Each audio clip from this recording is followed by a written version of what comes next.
Vienmēr enerģiskais un pozitīvais Kaspars Zlidnis ir grupas Genfast līderis. Kopā ar Annu Rozīti vada televīzijas raidījumu Kinomānija. Kaspars ir arī ielu vingrošanas kustības aizsācējs un pasaules čempionāta rīkotājs. Strādā par treneri sporta klubā.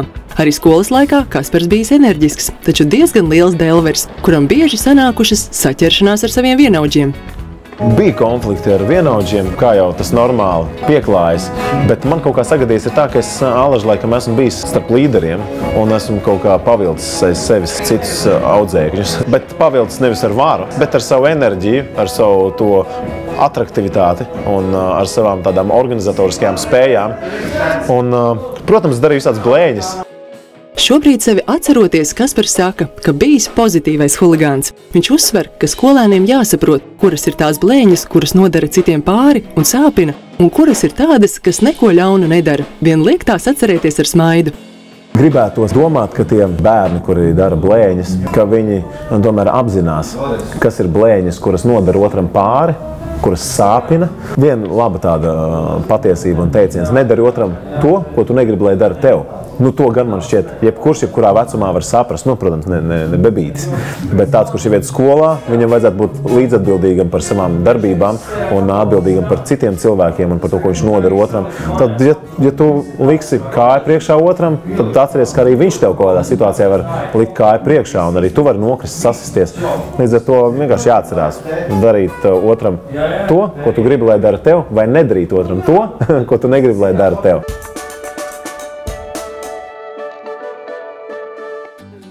Elīna Doļģe ir televīzijas raidījuma Mūsdienu Latvijas garša producente un redaktore. Šobrīd veido sižetus raidījumā Viss notiek. Televīzijā Elīna strādā jau vairāk nekā 10 gadus. Savu karjeru sāka kā pusauģu raidījuma Sems vadītāja. Ar laiku pievērsusies sižetu veidošanai. Un tad radusies ideja par savu raidījumu, ko realizējusi veiksmīgā televīzijas projektā Mūsdienu Latvijas garša. Elīnai par skolu palikušas vislabākās atmiņas, taču neskatoties uz to, bijušas arī konflikta situācijas.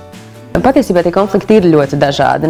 Kaut vai kas šķiet varbūt tāds muļķīgs, kaut vai sastrīdēšanās ar savu labāko draudzeni.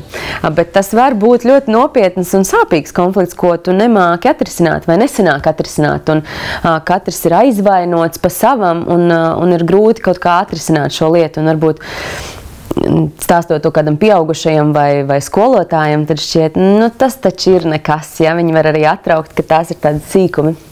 Bet patiesībā es ļoti labi saprotu, man ir gadījušās šādas saķeršanās ar savām labākajām draudzenēm arī pieaugušā dzīvē, arī daudz gadus pēc skolas, un tas nav tik vienkārši. Tāpēc es domāju, ka katrai konflikta situācijai noteikti vajag pievērst īpašu uzmanību, un pats svarīgākais ir pat ja negribas, pat ja ir ļoti grūti mēģināt atrast veidu, kā parunāt ar to otru cilvēku, ar kuru tev ir izveidojies tas konflikts, un pavisam atklāti un godīgi izstāstīt savu pozīciju. Jo tas āķis, man liekas, ir tajā, ka tam otram noteikti ir kāda cita patiesība, vai viņš domā savādāk nekā tu. Un šīs sarunas laikā var daudz ko atklāt. Tādu, ko tu pat nebūtu iedomājies varbūt, un kaut kādu tādu skatu punktu, kāds tev nebūtu ienācis prātā. Man liekas, ka tā varētu būt tāda atslēgas konflikta risināšana.